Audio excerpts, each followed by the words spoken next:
Let's cross now live to Beijing, and our White House correspondent Aishah Hasnie standing by there. Aishah, what are we learning as this first meeting at least, wraps up?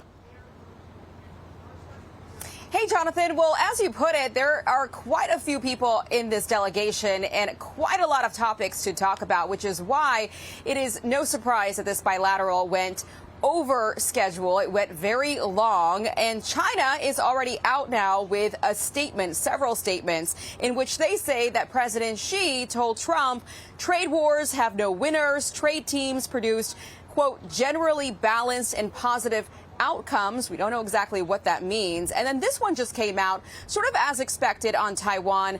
They say President Xi stressed to President Trump that the Taiwan question is the most important issue in China-U.S. relations. And if it is handled properly, the bilateral relationship will enjoy overall stability. There has been some thinking going into this meeting by some experts that China may have asked for concessions when it came to Taiwan in exchange for perhaps offering help with the Iran conflict, the Iran situation, because it does have a lot of influence over Iran. It is the #1 buyer of Iranian crude oil. We don't know what happened inside that meeting. We haven't gotten a readout yet from the White House. We haven't seen a truth social yet from the president. We will not have a news conference where we can ask questions of both of those leaders. So we might be waiting until his sit-down interview with Sean Hannity to find out exactly what kind of a deal they came up with on a variety of things, including trade, which is the key part of this summit. I want to talk about what we're going to be seeing next. Of course, we've got this live picture of the Temple of Heaven. It is of great significance here for the Chinese people. It was sort of a late add to this tour that he's on in Beijing. This is a site of great significance. It's a temple that was built in the 1400s, Jonathan. It was used by emperors who would go there and pray for prosperity for their people, for their empire. And the only other president to have visited this temple was Gerald Ford back in 1975. It is massive in size. We actually drove past it when we first arrived here in Beijing. It's about 4 times the size of the Forbidden City, and there has been a lot of pomp and circumstance to this visit so far. The president began his day with a visit to the Great Hall, which is where he just left, which is where he had that bilateral meeting. And this is where he was greeted by President Xi. The delegation heard the national anthem. It was performed by a Chinese honor band. They also heard a 21-gun salute. And then there was an inspection of the troops. And Trump and Xi watched the troop demonstration together as the president made these remarks. We've had a fantastic relationship. We've gotten along. When there were difficulties, we worked it out. I would call you, and you would call me. Whenever we had a problem, people don't know. Whenever we had a problem, we worked that out very quickly. And we're going to have a fantastic future together. Again, looming in the background of all of this is the Iran conflict. The Secretary of State, Marco Rubio, saying that they were interested in perhaps hoping to convince China to play a bigger role in getting Iran to come to an agreement to leave all of this behind. We will see if that came about in a deal or not, what China was willing to do, perhaps what else they came up with. We will soon find out. Jonathan? Yeah, Aishah, I'm interested in the statement coming from the Chinese spokesperson on Taiwan. If I remember correctly, maybe a year or so ago, you did some excellent reporting from Taiwan. I think you were there with a congressional delegation. That statement is going to worry people, I would imagine, in Taiwan, and it would seem, perhaps, to bring it to the other subject you were talking about, Iran, it would seem to be a message that if you, President Trump, want our help on Iran, then you're going to need to back off a little bit on Taiwan. Is that a fair reading? It's a very delicate situation. If that is indeed what happened, we're curious to know how the administration responded, because so far the U.S. policy on Taiwan has not changed for many, many years, and there is no expectation that it would change.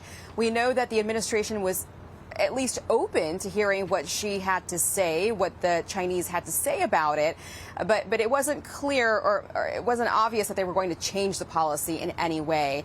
Taiwan, for its part, of course, wants to turn itself into what it calls a porcupine. It wants to arm itself so it can defend itself. It's not counting on the U.S. to intervene in case there were to be an invasion or a blockade of the Taiwan Strait, but it is hoping for more weapons. There was quite a backlog. When I visited Taiwan a couple of years ago, there was a backlog of weapons, U.S. weapons that it had purchased from the first Trump administration.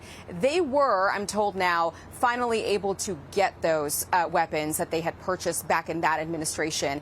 They're now waiting for another package, a new package of weapons. In the meantime, I spoke with the ambassador, the Taiwan ambassador to the U.S. a couple of days ago, right before I left for Beijing. And I asked him, do you think that this Iran conflict is making China more confident to do something like a blockade of the Taiwan Strait, which would, by the way, be so devastating to the U.S. economy because Taiwan is the #1 chip maker in the world? And he told me all they have to do is think twice and look at what the U.S. has done with Venezuela and what the U.S. is currently doing with Iran, and think about all of the allies in the region and all of the other people, countries that would have a problem with such an invasion or a blockade. Again, there are a lot of countries that depend on these chips, and so a lot of folks would have a problem with that, so they're counting on that. Yeah.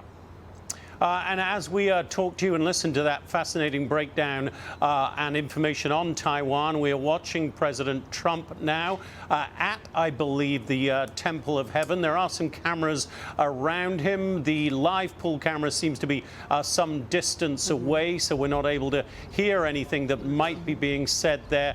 Aishah, but I wanted to get your impression as well from the people you speak to within President Trump's orbit and perhaps the president himself. There's a lot of talk over who is the stronger here, whether President Trump is in the strongest position or President Xi. What's the impression you get from White House staff, given that there is some discussion over whether President Trump is going there weakened because of what appears, for the moment at least, to be a stalemate in the war in Iran?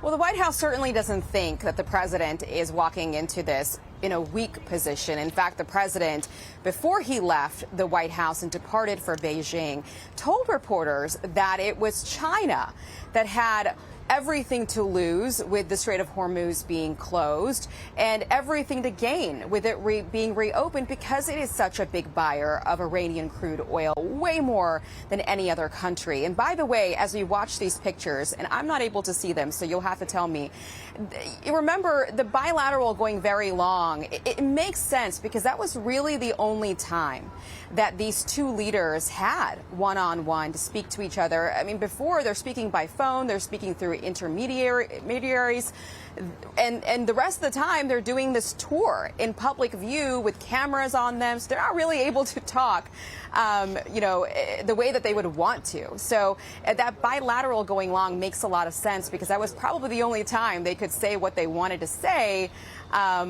without all the eyes of the world watching, and also because they had so many cabinet secretaries there along with them. Let me just interrupt you there, Aishah. I'm sorry, we think we may have some audio. Let's dip in and see if we can hear the president. Mr. President, Great. Can you talk about Taiwan? Hey, thank you, press. Thank you, press. Thank you, press.